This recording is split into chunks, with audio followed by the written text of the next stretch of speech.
Hello everyone, स्वागत है आपका ऑनलाइन आईएएस की यूट्यूब चैनल पर। दोस्तों, आज हम कॉन्सेप्ट क्लियर टॉक में पॉलिटी की एक महत्वपूर्ण कॉन्सेप्ट बहुमत के प्रकार को समझेंगे।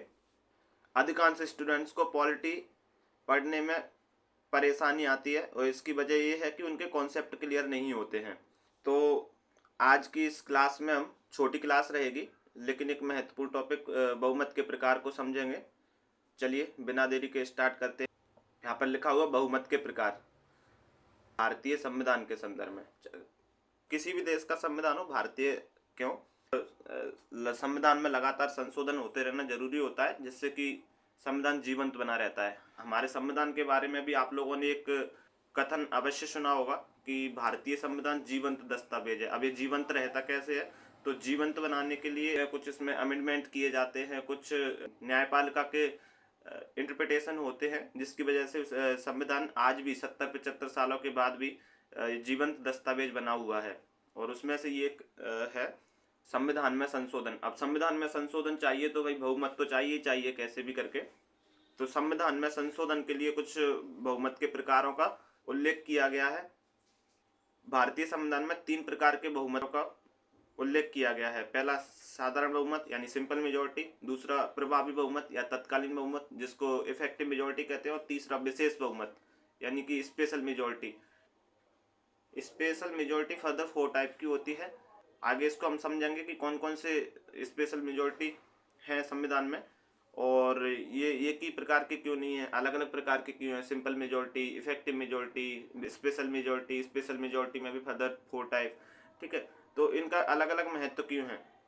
क्या भारतीय संविधान के सभी प्रावधान हैं वो एक जैसे हैं या फिर सभी प्रावधानों का अलग अलग महत्व है? तो भाई हम जानेंगे कि सभी प्रावधानों का अलग अलग महत्व होता है, इसलिए बहुमत के प्रकार भी अलग अलग रखे गए हैं। तो पहला बहुमत का प्रकार है साधारण बहुमत। साधारण बहुमत क्या होता है? साधारण बहुमत होता है सदन में उपस्थित और मतदान करने वाले सदस्यों का बहुमत। सदन चाहे वो कोई भी हो, लोकसभा हो, राज्यसभा हो, राज्यों की विधानसभा हो, या फिर जिस राज्य में विधान परिषद हो वहाँ पर विधान परिषद, कोई भी सदन हो सकता है। तो सदन में उपस्थित और मतदान करने वाले सदस्यों का बहुमत का मतलब क्या हुआ? इसको हम एक एग्जाम्पल के माध्यम से समझ सकते हैं। जैसे लोकसभा की कुल सदस्य संख्या कितनी है? 543। मान लीजिए किसी दिन कुल सदस्यों की उपस्थिति 200 रही और 200 में से भी 180 ने मतदान किया, तो 180 का यहाँ पर सामान्य बहुमत होगा, यानी कि 180 के आधे प्लस 1, 180 के 50% प्लस 1, 180 के 50% प्लस 1 क्या होंगे? तो 180 का आधा क्या होता है? 90। ठीक है, 90 प्लस 1 अर्थात 91 सदस्य। जिस दिन सदन में 200 सदस्य उपस्थित थे, 180 ने मतदान किया, यदि उनमें से 91 सदस्य ने किसी प्रस्ताव के संदर्भ में अपनी मेजोरिटी पेश कर दी तो वो प्रस्ताव पास हो जाएगा। अब ध्यान रखना, यहाँ पर मैंने लिखा हुआ है उपस्थित सदस्य 200 और मतदान 180 ने किया, तो जरूरी नहीं है कि हम उपस्थित हों और मतदान भी करें। उपस्थित होकर मतदान करना अनिवार्य नहीं है। यहाँ पर एक बॉक्स में लिखा हुआ है 0.1, 0.2, 0.3, 0.4, 0.5, 0.6, 0.8, 0.9। इनका क्या मीन्स है? तो इनका मीन्स है कि यदि कुल सदस्य जो भी टोटल सदस्य हम डिवाइड कर रहे हैं, यदि उनमें से डिवाइड करने पर जो परिणाम आता है वो पॉइंट में 0.1234 आए तो अपन पुरानी संख्या ही लिखेंगे। जैसे कि यहाँ पर मैंने लिखा है 89.5। यदि यहाँ पर 89.4 आता तो यहाँ पर हम 89 लिखते, ठीक है, 89 लिखते। और यदि यहाँ पर हमने लिखा है 89.5, यदि यहाँ पर 89.5, 6, 7, 8, 9 कुछ भी आए तो फिर नई संख्या लिखेंगे, यानी अगली संख्या लिखेंगे। 89 से अगली क्या होगी? 90। तो यहाँ पर हमने लिखा 90। जैसे मान लीजिए कि किसी दिन उपस्थित होकर मतदान किए 179 सदस्यों ने, तो 179 सदस्यों का साधारण बहुमत क्या बनेगा? तो 179 सदस्यों का बहुमत बनेगा 90 सदस्य। ठीक है, ये था हमारा साधारण बहुमत यानी सिंपल मेजोरिटी। फिर इसका प्रयोग कहाँ कहाँ पर होता है भारतीय संविधान में?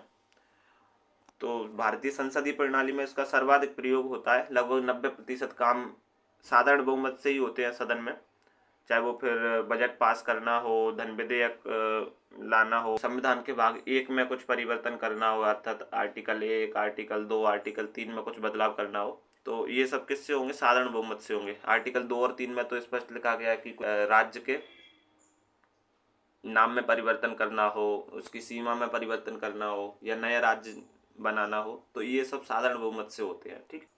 इसके अलावा संसद में प्रस्तुत अनेक प्रस्ताव, चाहे वो ध्यानाकर्षण प्रस्ताव हो, धन्यवाद प्रस्ताव हो, विश्वास प्रस्ताव हो, अविश्वास प्रस्ताव हो, ये सभी किससे होते हैं? तो ये सब साधारण बहुमत से पारित होते हैं। यहाँ पर मैंने लिखा है, आईएएस 2015 प्री में क्वेश्चन आया था, भारत में संसदीय प्रणाली की सरकार है जिसमें, आंसर था इसका मंत्रिपरिषद लोकसभा के प्रति उत्तरदायी है। हालांकि इस टॉपिक से अब ये लिंक नहीं कर रहा है, ये मैंने अपने यूपीएससी की तैयारी के दौरान लिख लेता हूँ, जहाँ जहाँ पर मुझे लगता है कि यहाँ पर याद करना जरूरी है, तो वहीं पर मैं उसको नोट डाउन कर लेता हूँ। बहुमत का अगला प्रकार है प्रभावी बहुमत। प्रभावी बहुमत का मतलब क्या है? तत्कालीन बहुमत, इफेक्टिव मेजोरिटी इंग्लिश में कहते हैं। प्रभावी सदस्य संख्या का बहुमत होता है। अब ये प्रभावी सदस्य संख्या क्या होती है भाई? प्रभावी सदस्य संख्या मतलब सदन की कुल सदस्य संख्या में से वैकेंसीज यानी रिक्तियों को घटाकर जो सदस्य संख्या प्राप्त होती है, उस सदस्य संख्या का बहुमत ही प्रभावी सदस्य संख्या का बहुमत कहलाता है। नहीं आया होगा समझ में? चलिए उदाहरण से समझते हैं इसको। लोकसभा की कुल सदस्य संख्या कितनी है बताइए आपको? 543। 543 में से मान लीजिए कि 7 सीट खाली हो गई, 5 सीट खाली हो गई। सीट खाली होने का मतलब ये नहीं कि अनुपस्थिति तो सदन में कभी कभी 100 150 तक पहुंच जाती है, लेकिन जो वैकेंसी है वो अमूमन 5-7 से ज़्यादा नहीं होती किसी भी कार्यकाल में। तो रिक्तियों का मतलब क्या होता है? जैसे कि किसी व्यक्ति का पद समाप्त हो गया, जैसे अभी राहुल गांधी जी का हुआ था, किसी सदस्य की मृत्यु हो गई अचानक, किसी ने त्याग पत्र दे दिया, किसी का निर्वाचन रद्द हो गया, ये सब चीज़ें जो हैं वो रिक्तियों में शामिल होती हैं। अनुपस्थिति को रिक्तियों में शामिल नहीं किया जाता। अनुपस्थिति का मतलब कि कोई सांसद किसी दिन नहीं आया, बुखार आ गया, किसी दिन नहीं आया, विदेश दौरे पर है, तो ये सब अनुपस्थिति में शामिल होते हैं। इसका मतलब ये नहीं उनकी सीट रिक्त हो गई है, दूसरे दिन वो आ सकते हैं, 2 दिन बाद आ सकते हैं। ठीक है, तो इसमें अनुपस्थिति को रिक्तियों में शामिल नहीं किया जाता। तो एग्जाम्पल के लिए लोकसभा की कुल सदस्य संख्या 543, उसमें से 5-7 रिक्तियां हो गई, 7 रिक्ति मान लीजिए, 7 रिक्ति हो गई, तो 543 में से 7 माइनस कर देंगे, 7 माइनस करेंगे तो टोटल कितने बचेंगे? 536। 536 सदस्यों का बहुमत। अब साधारण बहुमत चाहिए इसमें। 536 सदस्यों का बहुमत क्या है? 536 के आधे प्लस 1, तो 536 के आधे प्लस 1 क्या होगा? 269। जब भी 269 सदस्य सदन में उपस्थित होंगे, प्रभावी सदस्य संख्या लागू हो जाएगी, प्रभावी सदस्य संख्या का बहुमत पूर्ण हो जाएगा। ठीक है, तो इसका यूज कहाँ कहाँ पर होता है भारतीय संविधान में? किन किन प्रावधानों में प्रभावी बहुमत का या तत्कालीन बहुमत का यूज होता है? तो संविधान में 8 जगह ऐसी हैं या 8 प्रकार के पद हैं जहाँ जहाँ पर प्रभावी बहुमत का यूज होता है, चाहे वो संसद का फिर अध्यक्ष हो, उपाध्यक्ष हो, सभापति हो, उपसभापति हो, या फिर विधानसभा के अध्यक्ष हो, उपाध्यक्ष हो, विधान परिषद के सभापति हो, उपसभापति हो। तो इन सब पदाधिकारियों को उनके पद से मुक्त करने के लिए, पद से हटाने के लिए प्रभावी बहुमत का यूज किया जाता है। फॉर एग्जाम्पल, ओम बिरला जी अभी लोकसभा के अध्यक्ष हैं, यदि उन्होंने कुछ असंवैधानिक कार्य किया और उसकी वजह से उनको पद से हटाना है, तो किस प्रकार के बहुमत का प्रयोग किया जाएगा? तो इसके लिए संसद तत्कालीन बहुमत का प्रयोग करके ओम बिरला जी को उनके पद से हटा सकती है। चलिए, अगला बहुमत है विशेष बहुमत, स्पेशल मेजोरिटी। अब मैंने पहले ही बोला था कि अलग अलग संविधान के अलग अलग प्रावधानों का अलग अलग महत्व है। किसी का कम महत्व है तो उसको साधारण बहुमत से, किसी किसी प्रावधान का बहुत ज्यादा महत्व होता है, उसके लिए विशेष बहुमत का प्रावधान किया गया भारतीय संविधान में। विशेष बहुमत भी संविधान में 4 प्रकार के हैं। पहले प्रकार का विशेष बहुमत क्या है? तो उपस्थित और मतदान करने वाले सदस्यों का 2/3 बहुमत। नहीं आया समझ में? उदाहरण से समझते हैं। फिर हम लोकसभा की एग्जाम्पल लेंगे। लोकसभा की सदस्य संख्या कितनी है? 543। उपस्थित कितने हुए? किसी दिन मान लीजिए 200 सदस्य उपस्थित हुए, मतदान फिर वही 180 ने किया, तो इसके लिए 2/3 मेजोरिटी क्या बनेगी? तो 180 का 2/3 पार्ट, यानी कि इसका बनेगा 120। तो 180 सदस्य किसी प्रस्ताव के पक्ष में यदि अपना वोट कर रहे हैं तो मान लीजिए कि वो प्रस्ताव पारित माना जाएगा। भारतीय संविधान में कहाँ कहाँ पर प्रयोग होता है पहले प्रकार का विशेष बहुमत, यानी कि उपस्थित और मतदान करने वाले सदस्यों का 2/3 बहुमत? तो संविधान में 2 ऐसी जगह हैं जहाँ जहाँ पर पहले प्रकार का विशेष बहुमत प्रयोग में लाया जाता है। एक तो आर्टिकल 249 और एक आर्टिकल 312। आर्टिकल 249 क्या कहता है? आर्टिकल 249 कहता है कि राज्य सूची के किसी विषय पर संसद कानून बना सकती है। राज्य सूची का विषय मतलब हमारे संविधान में 3 प्रकार की सूचियां दी गई हैं, केंद्र सूची, राज्य सूची और समवर्ती सूची। जिनमें से यदि राज्य सूची पर आमतौर पर राज्य कानून बनाते हैं, लेकिन कुछ ऐसे मौके आते हैं जो राष्ट्रीय महत्व के होते हैं, तो उन पर कानून बनाने की जरूरत केंद्र सरकार को ज्यादा होती है। तो ऐसे में वैधानिक रूप से या संवैधानिक रूप से उनके पास अधिकार तो नहीं है, यानी कि संसद के पास अधिकार तो नहीं है कि वो राज्य सूची किसी विषय पर कानून बनाए। तो ये शक्ति राज्यसभा को दी गई है कि वो राज्य सूची के किसी विषय पर कानून बनाने की शक्ति को फॉरवर्ड करे, किसको? संसद को। हालांकि संसद का पार्टी है राज्यसभा, लेकिन राज्यों के अधिकारों की रक्षा करने का दायित्व तो राज्यसभा को दिया गया है। तो क्या किया जाएगा इसमें? आर्टिकल 249 में राज्यसभा यदि अपनी सदन में उपस्थित 2/3 सदस्यों के बहुमत से किसी रेजोल्यूशन को पास कर देते हैं तो संसद उस पर फर्दर कानून बना सकती है। ऐसे ही आर्टिकल 312 जिसमें लिखा गया है कि संसद अखिल भारतीय सेवाओं का निर्माण कर सकती है। वर्तमान में भारत में 3 प्रकार की अखिल भारतीय सेवाएं हैं, IAS, IPS, IFS, भारतीय प्रशासनिक सेवा, भारतीय पुलिस सेवा और भारतीय वन सेवा। अभी IGS की मांग चल रही है, भारतीय न्याय सेवा की। यदि हम IGS को बनाना चाहते हैं तो कौन से आर्टिकल का यूज करना पड़ेगा? आर्टिकल 312। और इसके लिए कौन से बहुमत का प्रयोग करना पड़ेगा? इसके लिए संविधान में विशेष प्रकार का बहुमत है, उसके पहला प्रकार जो है, पहला प्रकार यानी कि सदन में उपस्थित तो मतदान करने वाले सदस्यों का 2/3 बहुमत, उसका यूज करके IGS की अखिल भारतीय सेवा जनरेट कर सकते हैं, बना सकते हैं। ठीक है, तो ये समझा हमने पहले प्रकार का विशेष बहुमत। अगला है दूसरे प्रकार का विशेष बहुमत। क्या है दूसरे प्रकार का विशेष बहुमत? इसको विशेष ध्यान देना, क्योंकि संविधान के जो महत्वपूर्ण प्रावधान हैं वहां पर दूसरे प्रकार के विशेष बहुमत का ही अधिकतम प्रयोग होता है। और इसमें लिखा गया है कि सदन में उपस्थित और मतदान करने वाले सदस्यों का 2/3 बहुमत जो सदन की कुल सदस्य संख्या के आधे से कम ना हो, जो सदन की कुल सदस्य संख्या के आधे से कम ना हो। नहीं आई बात समझ में? चलिए एग्जाम्पल से फिर समझते हैं। लोकसभा का फिर हम एग्जाम्पल लेंगे। ये लोकसभा का बार बार एग्जाम्पल इसलिए ले रहे हैं ताकि आपको एक ही एग्जाम्पल को बार बार डिनोट करने में आसानी हो।